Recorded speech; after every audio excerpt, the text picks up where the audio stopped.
Uma coisa que eu gosto de dizer, colocar, que é importante para a gente entender do ponto de vista científico, é que uma coisa é plausibilidade, outra coisa é probabilidade. As duas começam com a letra P, mas esses estudos in vitro, eles trazem alguma plausibilidade, né? É como se fosse o nascimento da hipótese. E disse que em torno apenas de 10 hipóteses, 10% das hipóteses vingam, né? Bate aí com o número que Natália falou, que depois do in vitro, apenas 10% dos tratamentos realmente vingam.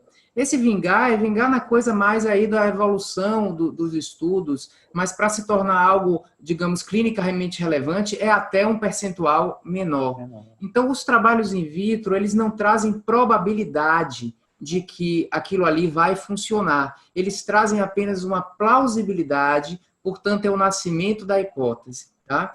E as hipóteses, em geral, quando elas nascem de muito baixa probabilidade e elas vão aumentando lenta e progressivamente a partir de estudos preliminares positivos, até chegar num ponto lá na frente que vale a pena fazer um grande ensaio clínico. Né?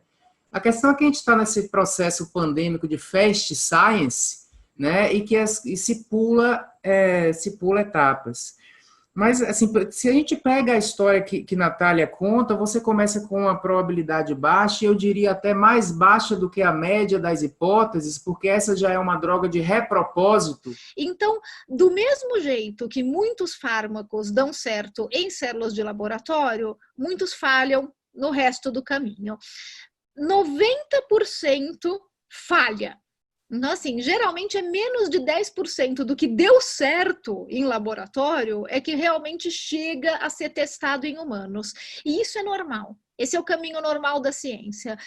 Ser cientista é lidar com frustração diária, porque realmente 90% do que você faz na bancada do laboratório dá errado. E a mesma coisa com testes in vitro de medicamentos. 90% no mínimo vai dar errado. São coisas que dão certo ali no laboratório, em tubo de ensaio, em cultura de células, mas depois eles desandam na parte de testes de animais ou na parte de testes em humanos.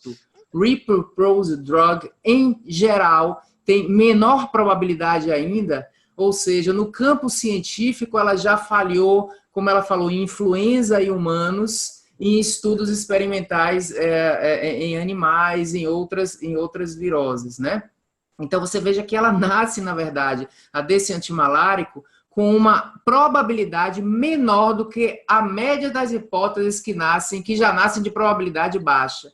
Então, é quase assim, caricatural o quanto baixa é essa probabilidade a priori, né? E aí entra, então ela nasceu, ela não tem nada, ela vai evoluindo, e a partir do relato aí que Natália fala, desses estudos em animais, essa probabilidade que já era muito próxima a zero, ela fica mais próxima ainda. Então, a gente está com uma probabilidade a priori de funcionamento desse advento que está sendo proposto muito baixa. É quase que ínfima, e a gente tem que fazer um raciocínio probabilístico a priori, não só analisar a evidência, mas analisar do ponto de vista mais, aí eu chamo assim, a parte filosófica da ciência é pensar em probabilidade a priori, e a gente está diante de uma coisa muito baixa. Mas a mensagem final é a gente não confundir plausibilidade biológica e probabilidade. Eu lembro todas aquelas terapias que falharam e que eram promissoras, e que falharam em ensaios clínicos randomizados, eram plausíveis e muito plausíveis. Não tem nada mais plausível do que usar um inotrópico positivo na insuficiência cardíaca. E isso aumenta a mortalidade. Não tem nada menos plausível do que inotrópico negativo piora a evolução clínica, melhora. Né? Inotrópico negativo plausível é que vai piorar a insuficiência cardíaca, beta-bloqueador, e melhora. Então, há uma dissociação razoável entre plausibilidade e probabilidade, e essa confusão conceitual é o que muitas vezes traz uma percepção de benefício inadequada da comunidade em geral em relação a isso. Eu não julgo que é uma tendenciosidade, salvo alguns líderes esdrúxulos que existem por aí, mas, em geral, em média, isso é uma falta de percepção, é uma deficiência. A nossa percepção de benefício ela é descalibrada.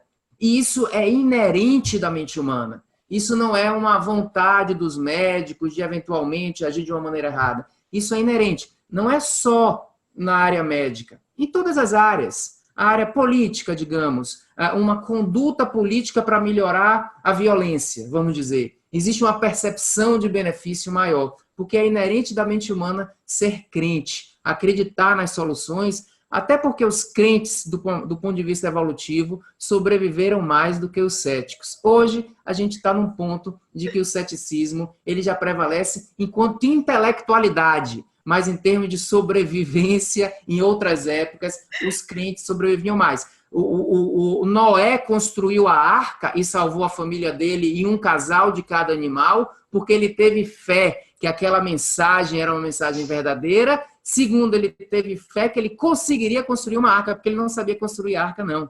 Então, veja como a crença promove a sobrevivência. Então, é biológica. A crença é biológica.